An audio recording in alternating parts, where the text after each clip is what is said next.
Football playoff time in the Commonwealth. It is finally here. We are into the month of November. Teams will play to advance another round, return in those jerseys.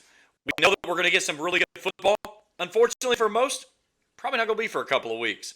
But on the backside of that, we're going to play football regardless, whatever we get for Friday night. Good evening, everyone. I'm James Collier, Jacob Hankins, Spencer Hutchinson. Spencer and I, you know us very well. Probably hate on us most of the time.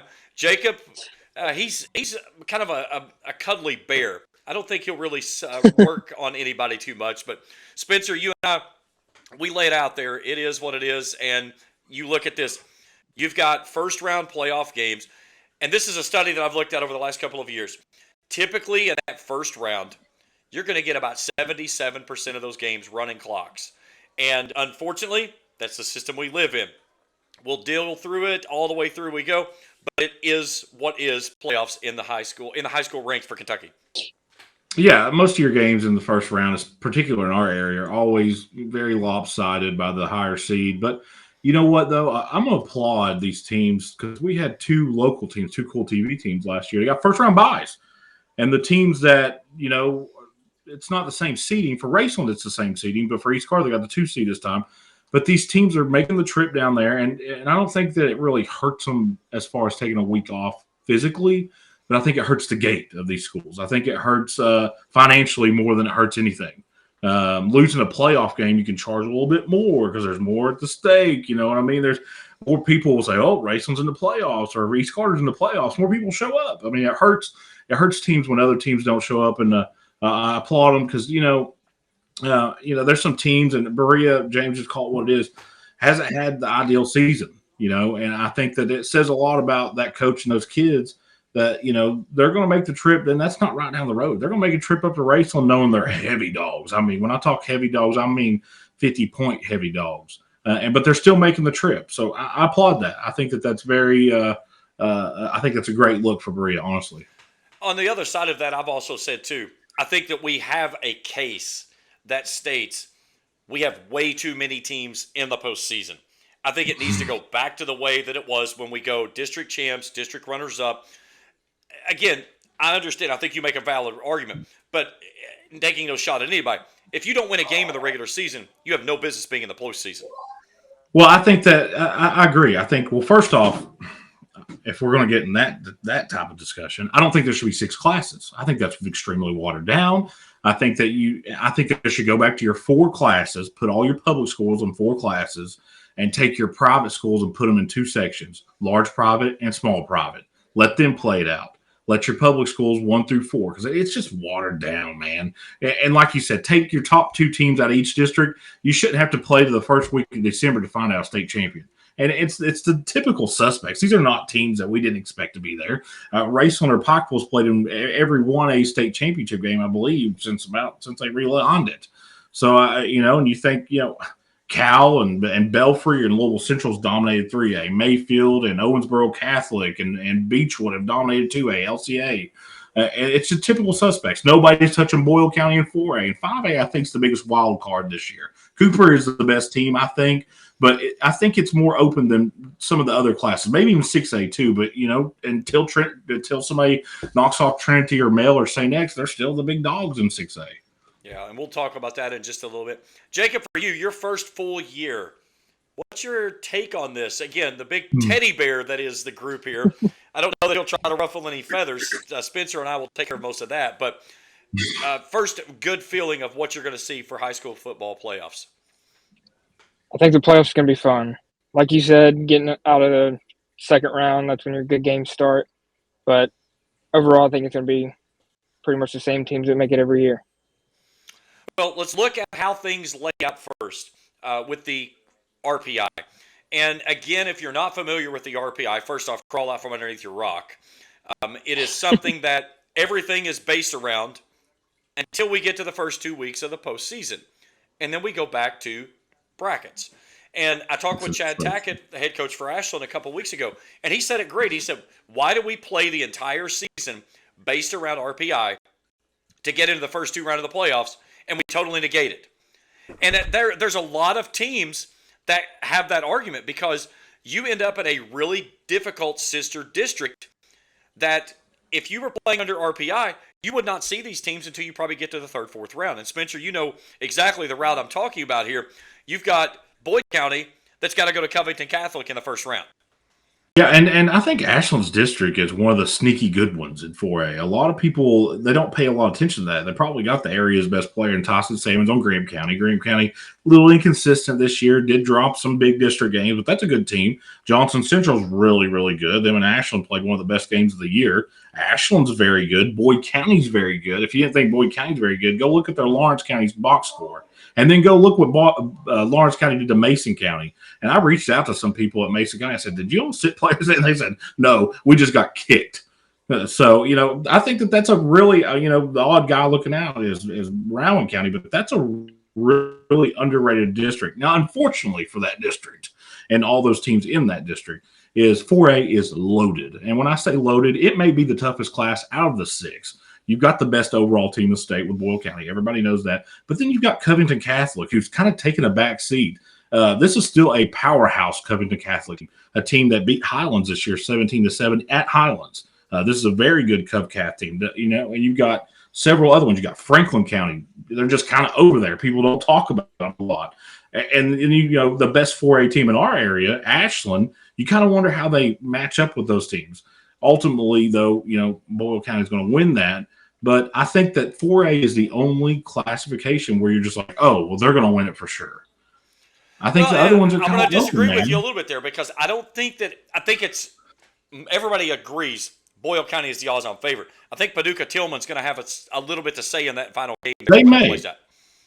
They might, but man, if Boyle County goes up and plays like they did against St. Edwards in the playoffs, nobody's touching them.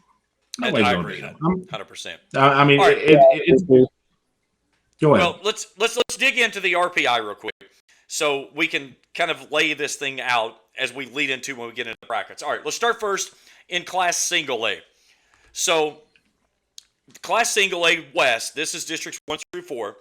So your top 4 teams: KCD, Campbellsville, Newport Central Catholic, and Newport. Guys, I'll let you look at those numbers there. KCD, Campbellsville, NCC, Newport. If you had to pick one of those 4 teams that move into that Final 4, who's it going to be?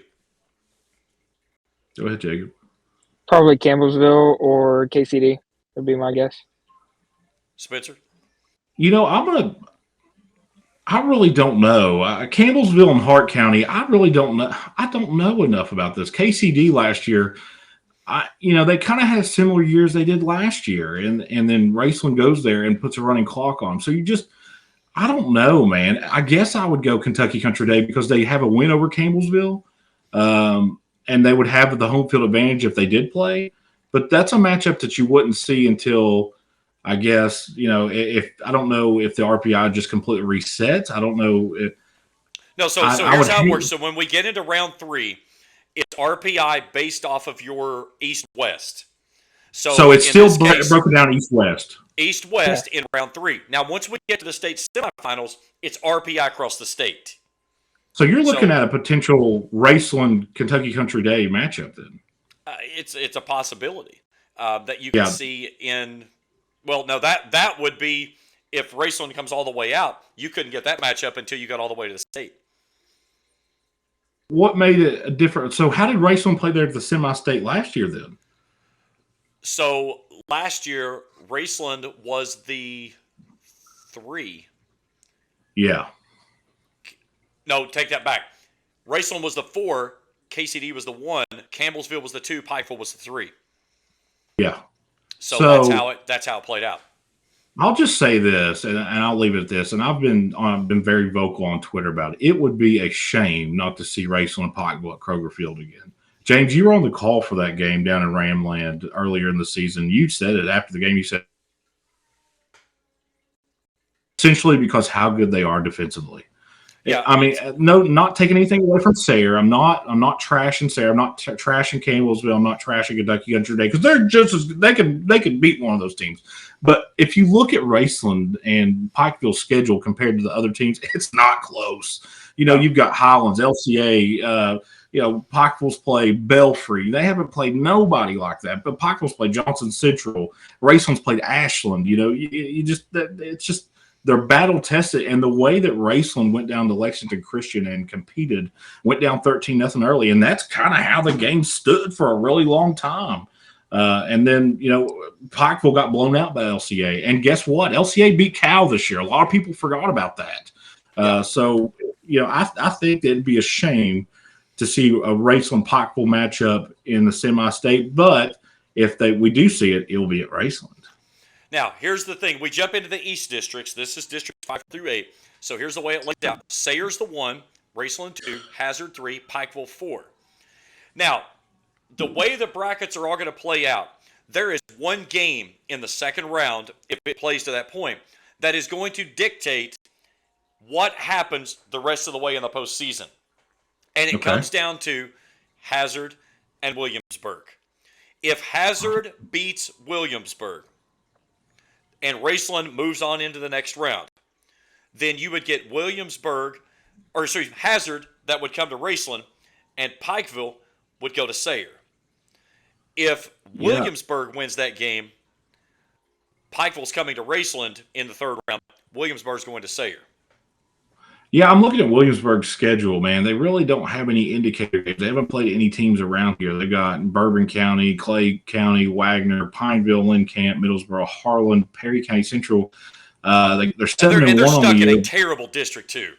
They are, and I don't.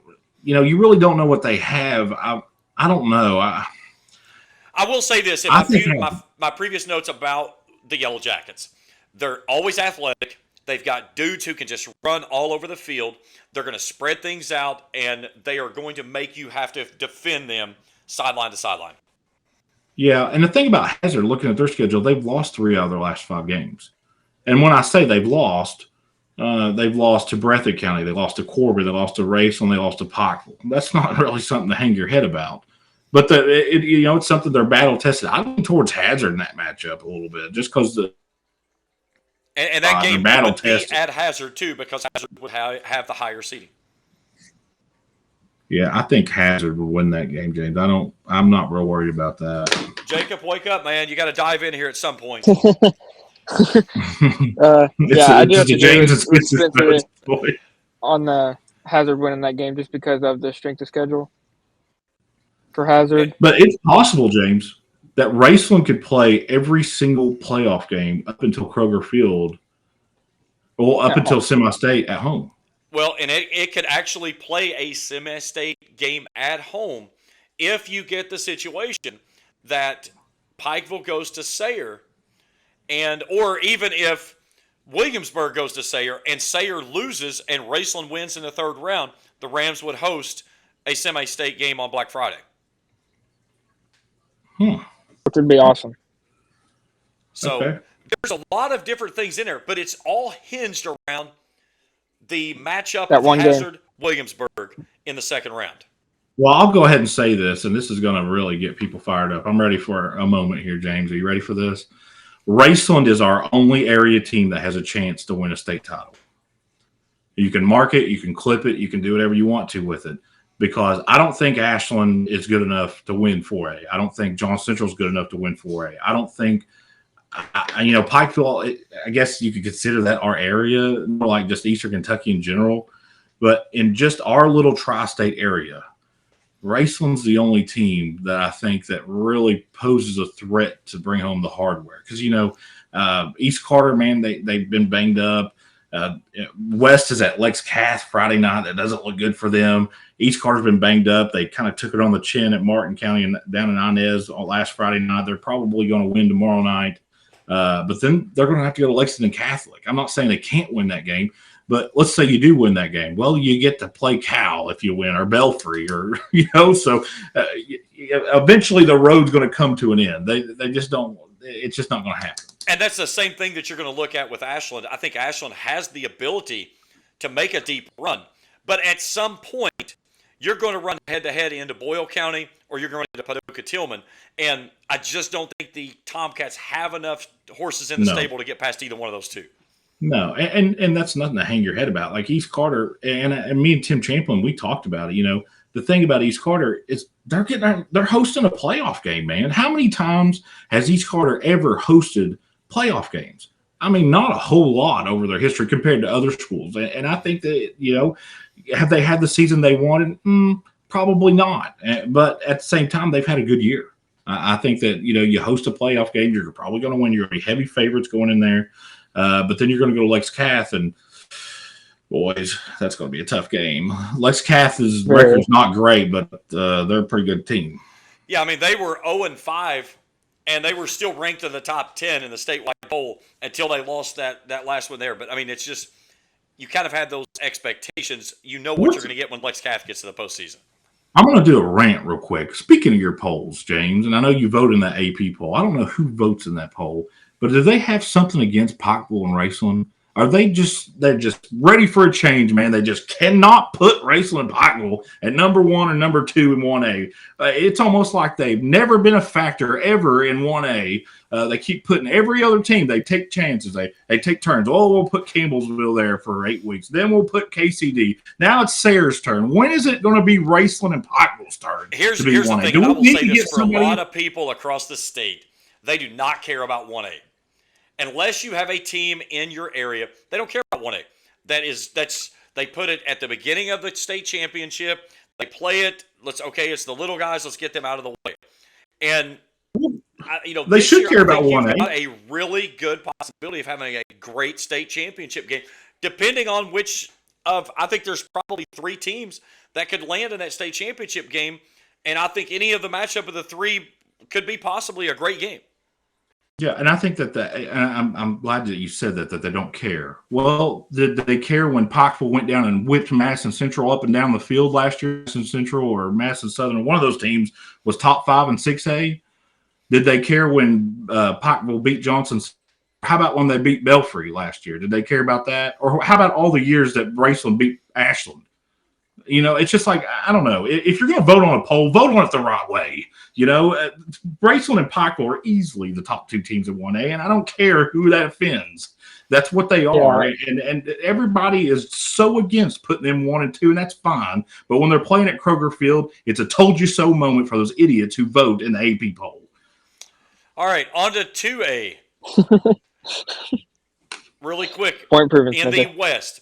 Owensboro Catholic, Mayfield, LCA, Murray. I've seen LCA in person, and they are probably one of the fastest teams that I've seen.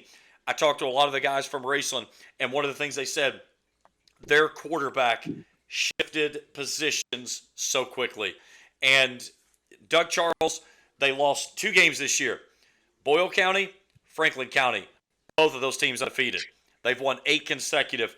They are going to push in Class 2A. The question of it is, though, you've got Owensboro Catholic at 10-0, you've got Mayfield at 7-2, and you know what you get out of Mayfield each and every week. Yeah, and don't sleep on Beechwood. Beechwood will always have a say in who wins 2A. Owensboro Catholic's the favorite, came up a little bit short last year against Mayfield in the 2A title game. Owensboro Catholic's the real deal, and so is Mayfield, so is Beechwood, and so is Murray. I think it's a 5-horse race. And then there's a significant drop-off there because a lot of people, including myself, had Prestonsburg sitting at 6 or at 7. I don't think that Prestonsburg is at that caliber where they can compete with those teams. And here's my question on Prestonsburg. I wonder, did they rest or did they just take a terrible loss to end the season? Because that did not look like anything that they had done all year long. They finished 9-1. They're second in Class 2A in the East Division behind Beechwood. But you look at the numbers for RPI. Beechwood a .73808. Prestonsburg .61013. That speaks for itself. Yeah, but I talked to some people at some schools that have played Prestonsburg, and I like the Black Cats. I'm not knocking them at all. I'm just giving my opinion. You can take it and you can leave it. It doesn't matter to me. People seem to think in Eastern Kentucky that they are the worst undefeated team until they lost Friday night.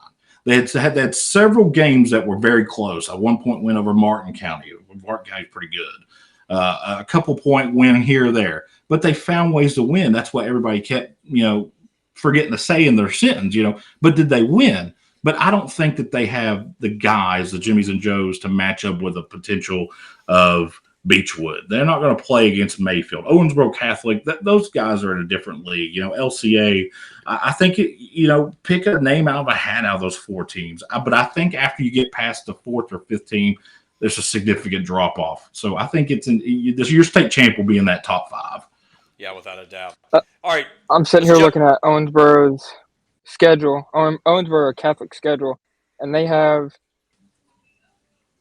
3 games where they have allowed more than 10 points. That's it. Yeah. Look at Sayre's schedule. Yeah, look at their schedule. Yeah, and let me say this real quick. I did not know the Bracken Polar Bears were 8-2. They had a heck of a year. Shout out to the Bracken Polar Bears, because I was looking at everybody who's played. Ludlow is 7-3. So, when you look at Sayre's schedule, you think, oh, man, they just played some really bad teams. Bracken's not bad, James, and neither is Ludlow. I've seen some of the teams they played, too. So, Sayre's going to have a say in that, too. I thought I need to say that. We'll see. All right, let's go to 3A. So, Cal, Hart County, Union County, Adair, Central, that's your top 5 in the West. And Spencer, you have been very animated on this. I'm going to make you wait for a second. Jacob, pick your top team out of those 5. Cal, Hart, Union, Adair, Central, that you think comes out of the West there in 3A. I think I have to go with Cal. All right, Spencer. Hold on, let me pull up the schedule real quick. It's either – I think I lean more towards Central, because Central did beat Cal straight up. I think Central's very, very good. I think that it's a Cal and Central league. I'm not knocking other teams. And then Hart County did have a solid win over Campbellsville, 21-14. I was paying attention to that score. So those two teams did play. But besides that, Hart County I'm not saying this is not a manipulation of the RPI. Just because you don't load up your schedule doesn't make it a manipulation. You know what I mean? Because we're used to seeing Raceland's schedule. We're used to seeing Ashland's schedule where they play Harvest Prep and stuff. And we're like, oh, if you don't play a schedule like that, you're manipulating. No, teams don't really have to do that. But when you look at Central's schedule, who's played teams like St. Xavier, they played Cal, they probably played every one of their teams aside from their district has probably been in the top 10 in their class. So I think Louisville Central comes out of the West. I think they'll be I think I'm going to change my pick, because I finally got to Cal's schedule, and seeing that they lost to Central by 20, I think I'm going to have to lean towards Central. And I loved Central's head coach when he made that comment after the game. He said 3A comes through Muhammad Ali. I believe it was the road. It was basically saying 3A comes through downtown Louisville. And it's been a while since Louisville Central has been there to do that. Well, there's a team in Eastern Kentucky that might take that up, and it's called the Belfry Pirates. And a lot of people have been sleeping on them, not only in the KSR poll, but in the AP poll too. James, we traveled with Raceland down in the preseason to watch, and I know it's a preseason. You're putting players in different positions. You're trying to see what you got a little bit. But, man, was Belfry impressive in that game. I mean, Raceland did not score in a scrimmage game. That was a complete shellacking. They killed Raceland on both sides. I watched the video on that one, and it was just, you could see there was such a separation between what Belfry was at that point and what Raceland. Now, again, Raceland was a completely rebuild at that moment.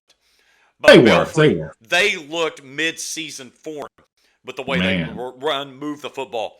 But and they're throwing the ball. Yeah. Yes, they are. They're throwing the ball. It's kind of weird seeing them throw the ball more than they. Well, they're more. You can't just load the box. Split down the middle.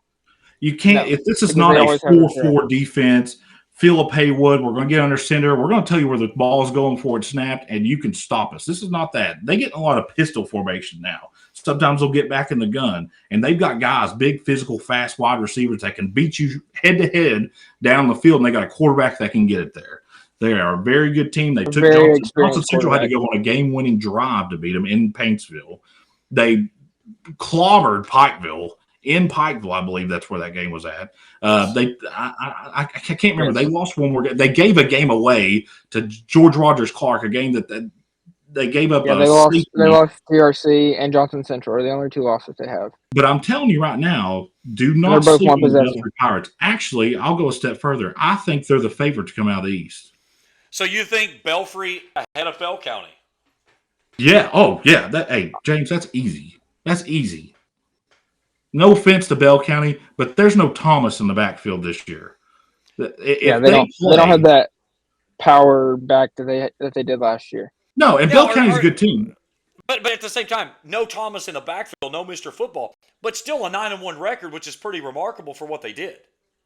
Yeah. Yes, Well, it's remarkable until they play Belfry, and and that's winners of 9 straight. nothing against Bell County. Listen. I had the best experience on a road game that I may have ever had when I went down to Bell County. The people down there are very nice. They have great facilities. Their coach is a total class act. I'm not going to trash them, but I think Belfry's way better than they are. And if they line them up, Belfry is going to beat them bad, James. We'll see how it plays out. All right, let's dig into 4A.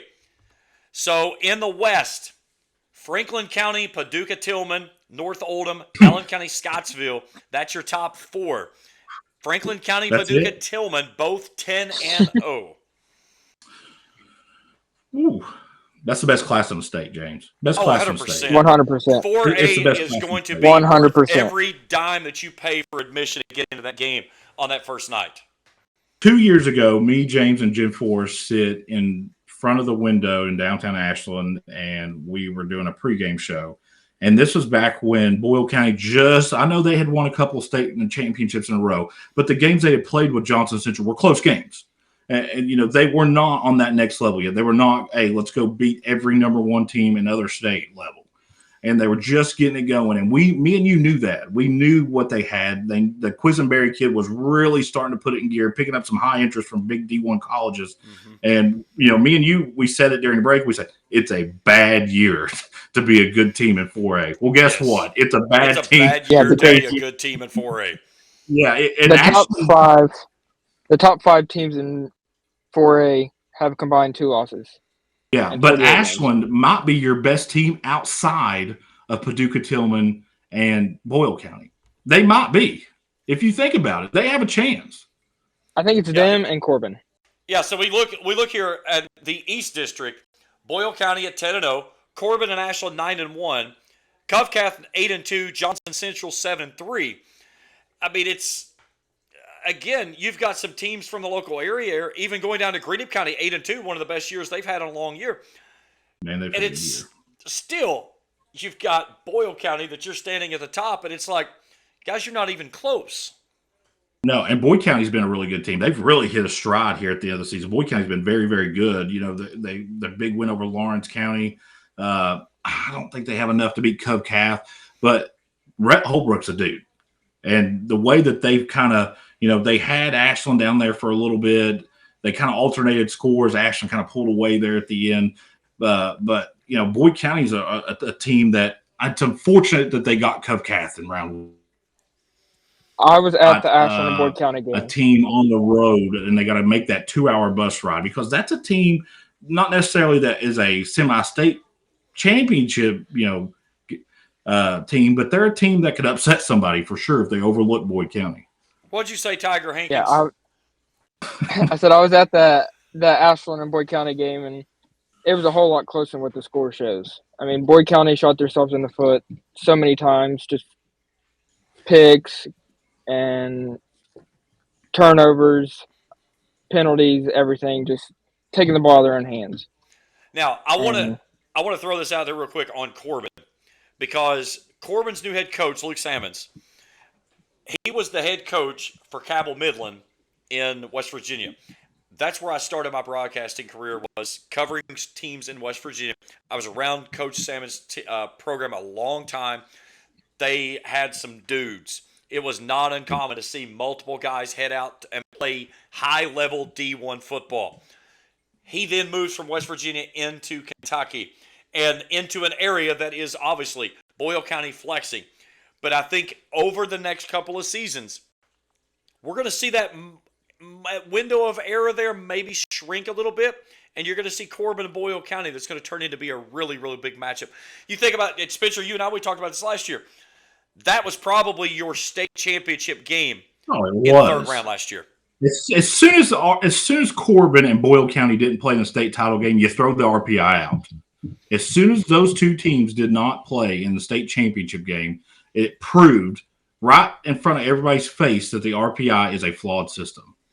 I mean, what was that game? 21-14 last Yes, year? 21-14. It was the best game in So Class 4A of the entire postseason. it was. And then what was the state championship final? 41-0.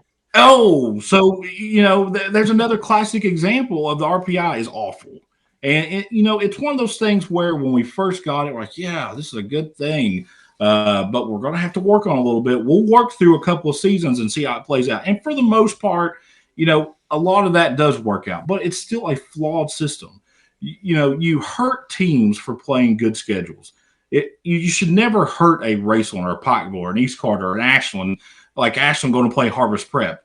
They get only credit for a 500 team. Harvest Prep is more than a 500 team. Yeah. If we can keep track of the price increase on footballs that are sold to schools, we should be able to keep track of the out-of-state opponents' records. 100%. So, and the other side of it, too, on the RPI, you get nothing for winning a district championship. So if there's nothing included in that calculation, let's do away with districts. Go out, play who you want to, and that's a way then you can not be hindered by playing in a terrible district, and you get stuck by having a bad RPI because you get two teams in your district that doesn't win a single game all year. Yeah, I agree. I mean, I do like the districts a little bit in football, especially because they're classified, but in other sports, I definitely agree. Like basketball, you shouldn't have a district in basketball. You should just if you really wanted to implicate the RPI, make it in basketball, and set your region field off of it. If you really trusted it that well and you thought it was a great system, why not do that? Because essentially, and I know I'm getting off topic here, in high school basketball, you could literally lose every single regular season game, but win the first round of your district tournament, and you're qualified for the region tournament. 100%. That doesn't sound right. So, all right, let's dive into 5A. South Warren, Graves County, Bowling Green, Owensboro. That's your top four. Now, Madisonville, North Hopkins is right there. You've got three teams out of District 1 in the top 5 of Class 5A in the West. This one's going to be, I think, Spencer, you said this, this one's probably going to be the one that's the biggest unknown, maybe the toss-up of all 6 classifications this year. It is. And if you look at Cooper's schedule, they don't have a tremendous, this is not a gauntlet schedule. As I was looking at Cooper's schedule, they're not going out of their way to play a couple of these teams. Bardstown, Henry Clay, not real great. Ryle's pretty good. That's a really good win. Campbell's County, usually not great. Great Crossings, usually really good. Got to win over Highlands. That's important. Connor's pretty good. Scott, I don't really know a lot about them. Boone County's down. Dixie Heights is down. So they're really taking a punishment by playing their district games. But, they're undefeated right now. So Cooper, they were the runners-up last year. Then they lose to South Warren. They're 10-0 this year. South Warren is right there at the top.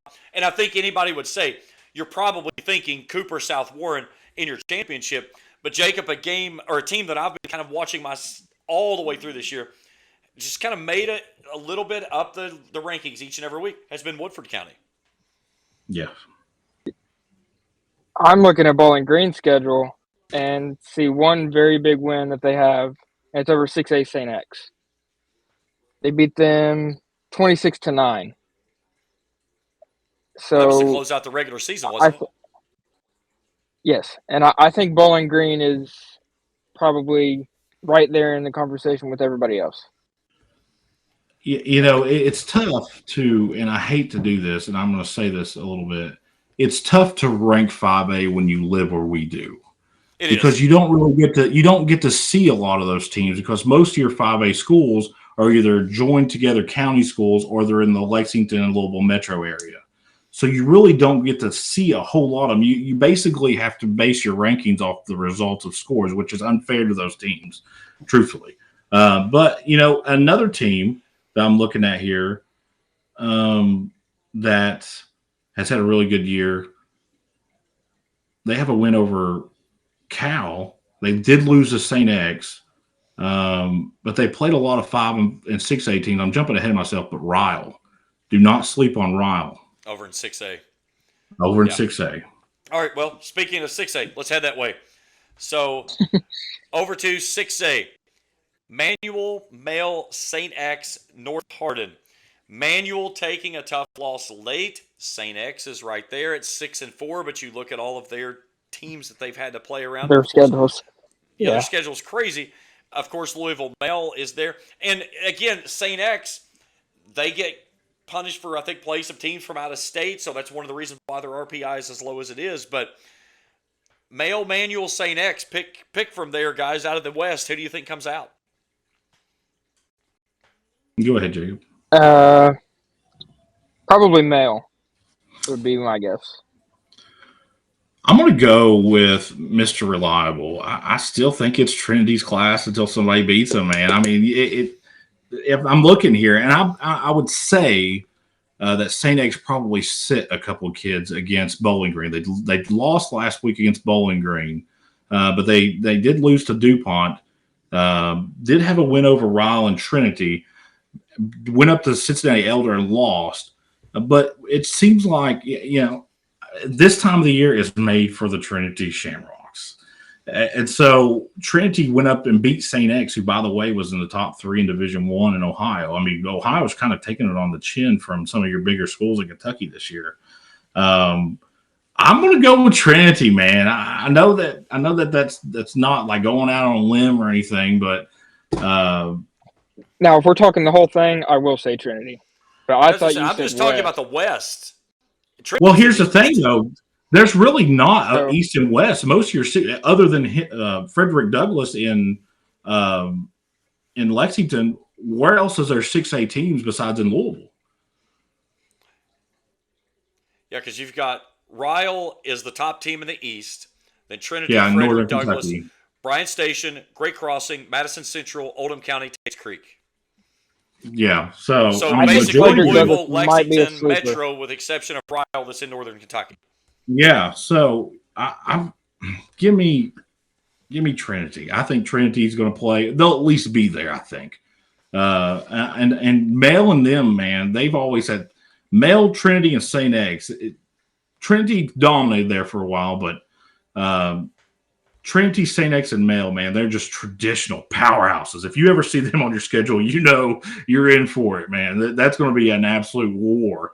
And there's a reason why they play Trinity and St. X over at Louisville's football stadium, because there's so many people there watching it. So I don't know. Yeah, I'm leaning towards Trinity.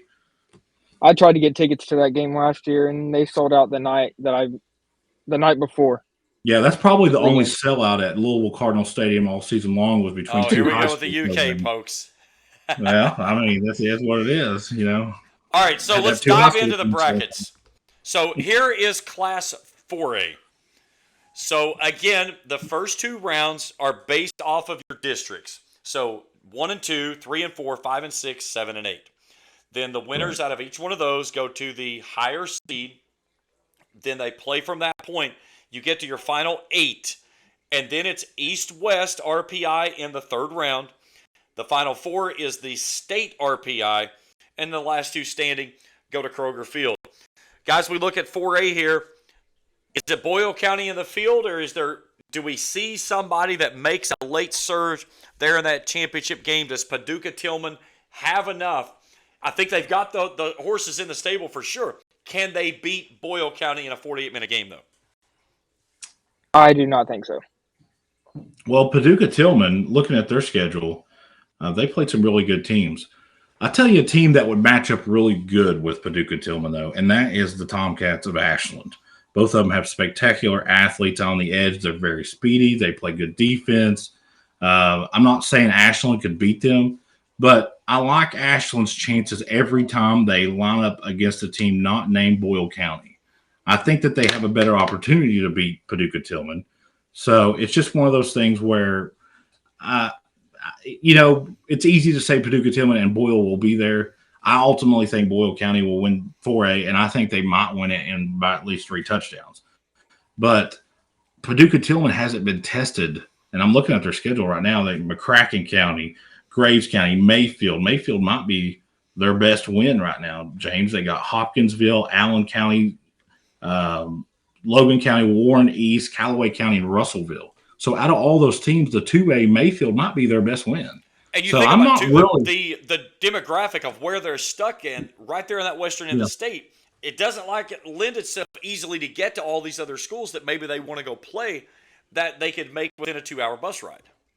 Yeah, I don't think it's fair to Boyle County to say they could compete with Boyle County because we really don't know what Paducah Tillman's about yet. A fact, though, I do know that I believe Ashland is the first high school football team to take a chartered flight to a playoff game in Kentucky when they flew to Paducah to play. Ah, okay. Well, So I speaking did of not I know don't that. flying, think they're going to go. here's Yeah, here's some knowledge about Paducah Tillman. Jack James is a game you better know of.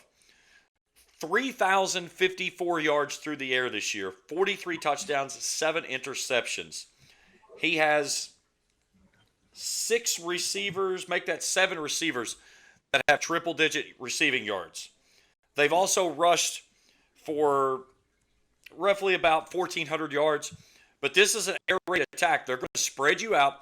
And when you get a team that has that ability, there is no lead that's insurmountable because if they have to start playing from behind and throwing the football, they're not out of their element. they're not. And I think what's important to note also, where Ashland won the district, they will avoid Covington Catholic in round 2. Unfortunately for Greenup or Mason or Boyd County, there's no missing it. Yeah, And I so we think look at Cove the Catholic, brackets here. I've got them on the screen. Covington Catholic and Boyd is in the top. Johnson Central, the Grant County game, is in the other half of that bracket. Then you have yeah, Ashland Harrison, Mason Greenup. Winners of those two would play. So then you go east-west on the backside of that.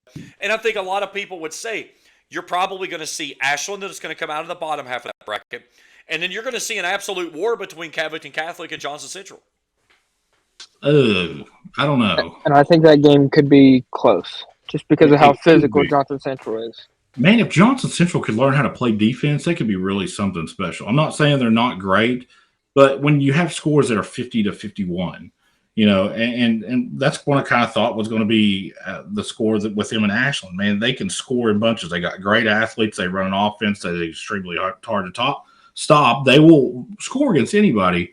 But I don't know if they can win up in Northern Kentucky. Man, that's a different environment up there. And I think Racing learned that when they played Highlands. Not taking anything away from Highlands, but, ooh, boy, I don't want to go up there and play again, DJs. Yeah, no, without a doubt. Now, I will say this. On the bottom half of that, that's where Boyle and Corbin are. And because of they are 1 and 2, those two teams cannot play in the third round. So Right. that's big. Well, I think Ashland can beat Corbin. Corbin and Boyle County just Corbin and John Central kind of just exchanged haymakers for a while. And, Yes. and what was that score? Yeah, 56-51? 56, yeah, 56-51. So And that it game was at Johnson Central. Yeah. So if that's one of those things, and I think that it plays in Ashland's favor a little bit more than when they match up with Johnson Central because Corbin likes to put the ball in the air quite a bit more than what Johnson Central does. The weakness that Ashland had all season long, and Ashland people will agree with you, is the offensive line. They're up front on both sides of the ball. I'm not saying that they're not great, but to take the next level in 4A, which is the toughest classification, it has to be elite. And I think that they match up better with Corbin. I think that Ashland's Achilles heel is when they meet a team that runs a wishbone, that runs a flex bone, that's just going to hit A and B gap and occasional stretch. Because it really challenges their linebackers to make open field tackles. They did a really good job against Johnson Central, but they could have easily lost that game, though. So, it's one of those things where can Ashland put themselves in a situation where they can go on the road and say, hey, we can win this game? I think that they can win up until they play Boyle County, or they have a chance to win up until they play Boyle County. All right. Completely Are we good agree. on 4A? Yes. All right. Let's head on I think over so. to 3A. So, East and West Carter, Russell, Bath County, those are your local teams here. Also, Lawrence County, Belfry. Those are your teams that occupy that lower half of the bracket. But, Spencer, we talked about this, and Jacob, I'll go to you first. I think it's pretty much a foregone conclusion. We're going to see Lex Cath and probably East Carter in that second round. And that's a Lexington Catholic team that you've got to throw the record out because they played a crazy hard schedule to begin the season. A very hard schedule. They are probably the best 4-6 team in this class, and I that's a long bus ride for East Carter. So Well, I don't. East Carter's not afraid to take those long bus rides. They got on the bus last year and went 4.5 hours down to Bell County and took the nation's leading rusher to overtime. But the thing about that though is they don't have the horses they had a year ago. Correct. Yeah, And this is a different team up front on the line. I think that is their struggles this year is their offensive and defensive line. well, they don't have, and I can say this because I like those kids a lot and I love that program. They don't have the big play capability.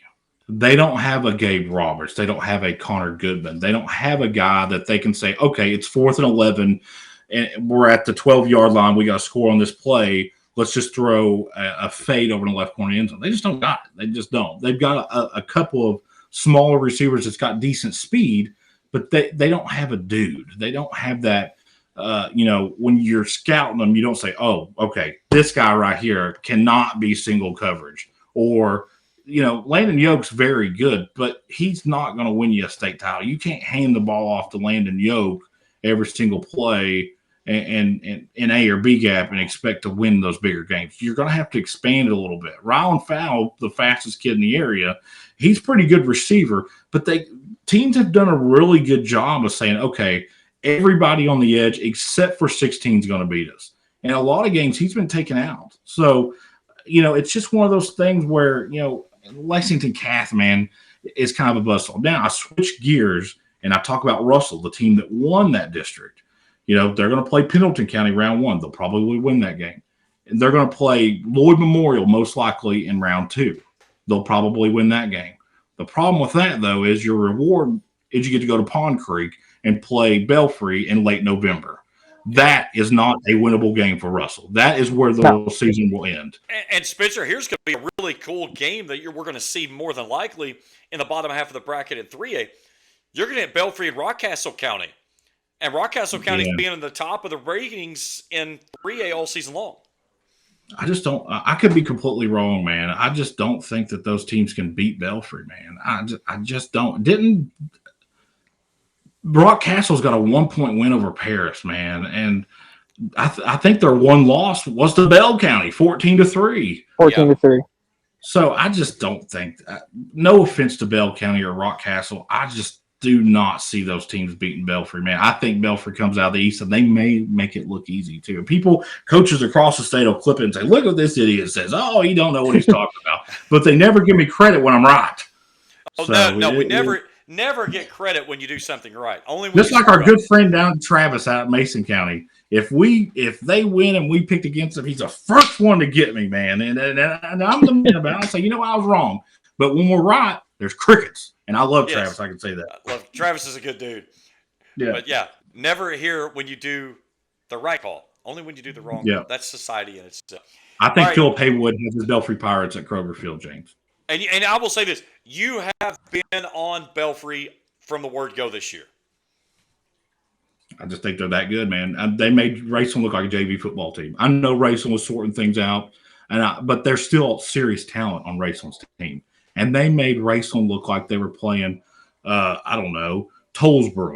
It was not close at all. They scored on the first time. They had the first play they scored. It wasn't anything special. It was right up the middle. Boom. They said, all right, stop it, boys. And then Rayson stopped them a couple times. They said, oh, yeah, we can throw the ball now. It was just like, oh, my goodness. So you see Belfry start throwing the football, and you're like, what is this? Yeah. Yeah. Okay, here's Class Single A. And, again, we've got about 12 minutes to get through this because I promise this is not going over an hour. But we've kind of already broken this down on the east side of things. That bottom half of the bracket, we expect Williamsburg to go easily past Lynn Camp, Hazard past Harlan. You get Williamsburg Hazard in the second round, and that one determines the rest of the route for round 3 for your next 3 teams in that classification. Yeah, and Hazard historically in 1A has kind of been your sweetheart. They've kind of been your Chicago Loyola. When I say that, though, I mean – there is nobody that will ever call Hazard a sweetheart. Well, I'm not used to going down there. I've always had good interaction with people from Hazard, so I can say that. But they beat Pikeville a couple years ago. Pikeville had a bunch of injuries, and Pikeville was dead set on, I think it was 2020, COVID year, the year Paintsville won the state title. The controversial fumble into the end zone, and there was pictures everywhere. Randall Rachel was upset for years. So, but I just think that I think Hazard wins that game, and I think that they actually will help Raceland and Pikeville out a little bit with winning that game. Here's an interesting game that's in the top half of this bracket on the East. Sayre will entertain Fairview. Paris brings in Frankfort. That's a rematch of a game from the regular season. Sayre Paris. Do we smell an upset there by the Greyhounds? Do they drop the Spartans and knock away the opportunity of making another trip toward the semifinals? Crickets. No, I'll say it. I don't care. I'll say it. I don't think so. Listen here. Me and James saw Paris play in person. Paris is the real deal, man. They can play with anybody. Although the 28-14 score was not real, it was not indicative of how that game was controlled. Raceland had a touchdown called back, and they had just terrible penalties. It was just a sloppy game by both teams, and both coaches would agree with you. Paris is a very good team, and let me tell you something. They absolutely could do that. But I think Sayre, man, when you're undefeated, you play with a different type of confidence. It's almost like when you're an undefeated boxer. Once you get beat for the first time, you're never the same. You know what I mean? Does that make sense? Like especially in sports, when you're like Kentucky, man, it seems like after they get beat one time in football, they'll start out 4-5-0. They'll do it 2 or 3 times out of 5 years. But when they lose that first game, man, it turns into 2, and then it turns into 3, and all of a sudden you're 7-5. Well, and here's the thing about Sayre too. You play the teams that's in front of you, and if you are playing garbage teams, you're supposed to put up garbage scores, and I think they've done that. You look at what Luke Pennington has done this year and into last year. In 2 seasons, he's thrown 1 interception. 38 touchdowns this season, no interceptions, over 2,000 yards. He's got Brock Kaufman, who is a D1 guy that is going to stretch everybody out. I don't care who is trying to take him away. They've got the guys that can do this. The question of it is that if they get into a game, much like what they ran into with Raceland last year in the Elite Eight, when somebody just lines it up and they run and run and run it down your throat, and there's nothing you can do to stop them, do you have enough time to execute enough stops if you fall behind and get yourself in that position? I'm going to say something controversial, James. You would know this better than anybody. Raceland's team was very good a year ago, but I don't think they are as good defensively as this year's team. I think this year's team's defensive, especially their front seven. When you talk about their front seven, their linebackers, Lyndon Salmons, that's a guy that doesn't get the credit that he deserves, man. That kid's a stud, and he's a game wrecker. I think Raceland's front seven may be the best in 1A. And the thing of it is that you look at everybody that was lost from last year. That was the question mark, was what was the defense going to be? And this year, that has been the stalwart of this team. While the offense has been trying to figure out who they are, and about midway through the season, they finally figured it out, I think. But I'll agree with you there. Last year's offensive side of the Rams was way better. This year's defense, way better. The linebacking core has been phenomenal. Logan Lockwood, a guy that got some opportunities to play last year because of the injury to Braden Webb. He has really been kind of that vocal captain, if you will. But you talk about up front, Lyndon Salmons on the DN. Alex Headley's another guy, a sophomore, that got kind of put in that position because they had some injuries early on. They had some pieces there. And he gave Mike Salmons a reason to have to figure out, who am I going to put in that position if I take him out of there? And he's not had to do that because he's been there all season. Yeah, and I think that's something that needs to be mentioned. Raceland safeties are very good. You got Jonah Arnett and Landon Goodall back there. A kid that doesn't get talked about a whole lot, though, is Jonah Arnett. He's a kid that plays both sides of the ball. He's made some really good catches this year. I think that he adds a different element offensively. I do think that Raceland was better offensively last year overall. But I think that it's a different look for Raceland this year. I think that Mike has had to change the way that he calls plays based off the athletes that he has this year. And what I mean by that, I know Parker Fannin was really, really great. Parker Fannin is one of the best multi-sport athletes Raceland has ever had. But I don't think he's as athletic as Jonah Arnett. I think you can put Arnett in a motion play, run jet sweeps. I think you can line him up in the backfield and do different things with him that you necessarily couldn't do with anybody on last year's team. I think that that's a threat that Raceland has that a lot of people are not aware of. 2 games this season, actually the last 2 games, the LCA game and Paris. Jonah Arnett has led the team in categories that's not normal. A wide receiver at trade, leading your team in rushing. And last week, he led the team in rushing and receiving at LCA. And I asked Brent Sammons about him several times, and he said he's a guy that we have to make certain he touches the football X number of times every single night. We have to get him the ball in space.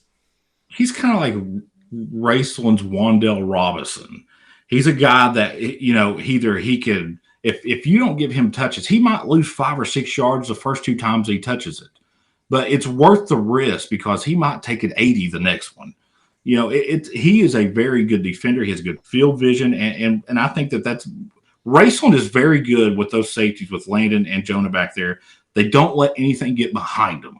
Now, they might miss tackles in front of them, but very rarely do you see them just get straight beat. I mean, way downfield. You don't see that a whole lot. Even against Ashland, you didn't see that a whole lot. Now, another guy that I want to throw out there about Raceland, and Jacob, I'm going to throw this one at you. Landon Stiltner got injured midway through the season.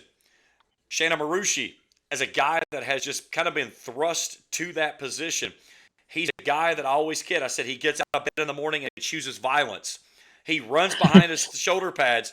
He gets downhill, and he brings in that kind of pack your lunch pail and come to work, everyday work ethic that you're expecting when you see Raceland football. Yeah, I'm looking at his stats. He has 76 attempts, and he scored 10 times. So to Landon Stiltner's 5. So I think the scoring threat is more on Marucci, but that's kind of a scary backfield if you have them both back there. Well, they're different backs. Stiltner is a very hard runner. And he's very strong. Which I haven't seen Raceland play at all this year. Yeah, so Stiltner is a very I don't know much. Go ahead. I don't know much about Raceland, but just going off the numbers I have here, it's a very scary backfield. Yeah, Stiltner's a kid that'll really, especially if he gets in a pile, he can take the pile because he's very strong in his lower body. Marucci's a guy that's kind of like Derek Locke, and some of the older Kentucky fans will remember Derek Locke. It's as soon as the quarterback gets the ball in his hands, Marucci's ready to take the handoff. He probably hits the hole harder than anybody in the area. And because of that, before the defense can ever react, he's already got 3 yards. So it's one of those, if Raceland could really find a way to incorporate both of those kids on a 50-50 basis on the running, it presents a different challenge. And it's not something that'll happen game one. They're going to have to find a way to figure that out. Is Stiltner a guy that you really lean on inside the 20 or James's orange zone? Or is Marucci a guy that you line up when you're in the shotgun so you can throw it out in the flat so you can turn up field and maybe get out of bounds in a late game situation?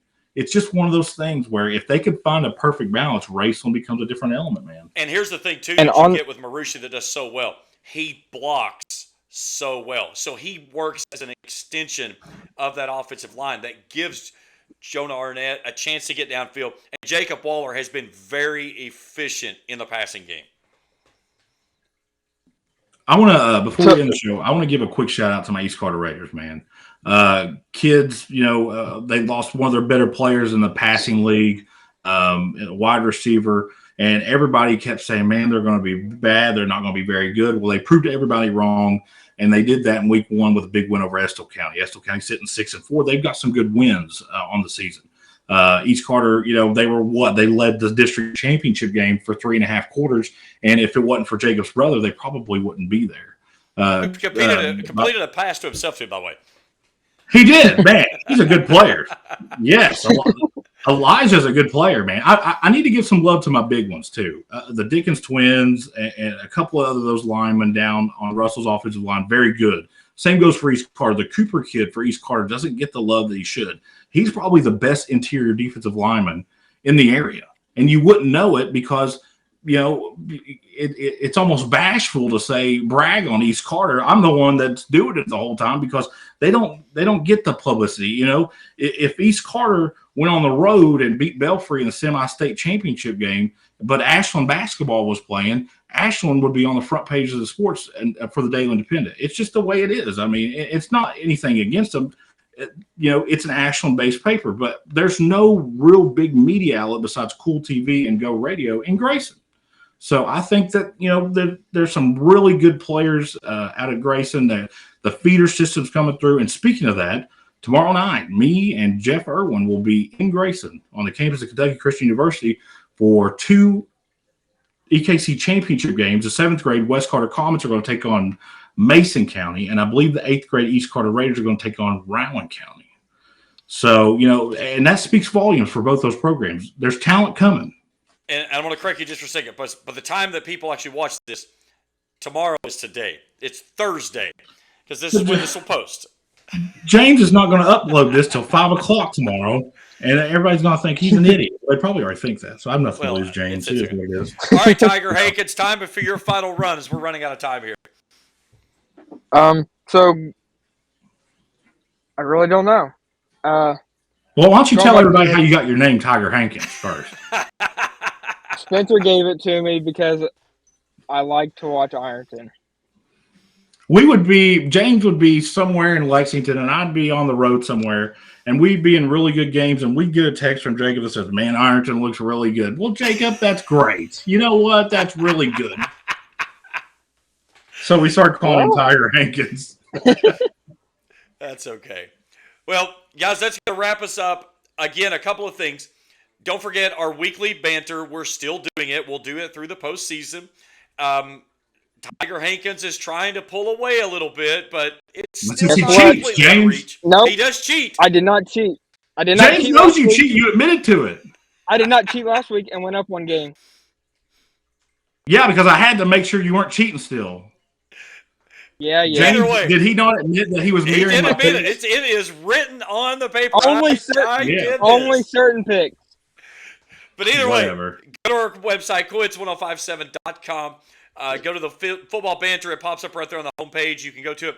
Subscribe to it. It's for free. We'll send it to you right to your inbox. We don't sell off your email accounts or anything like that, so it's safe to get that stuff from there. But each and every week we'll have that. We will do this show each Thursday. It will post as we'll pick our games moving forward through the postseason as we take each one of the classifications through. But week 1, 7 days to advance is what it's after here. Football in the Commonwealth. It gets started on Thursday. All of our games in the local area. On Friday, we'll have 2 games on Kool TV. East Carter in their first round matchup against Harrison County. And then, Bourbon County. Bourbon County. Ashland playing Harrison County. And then we've got Raceland and Berea. Both of those games scheduled to kick at 7:30. Guys, have a great week. Thanks for doing it. We'll talk to you next week. Sounds good. For Tiger Jacob Hankins, Spencer Hutchison, I'm James Collier. Thanks for tuning in here on the Football Preview Show.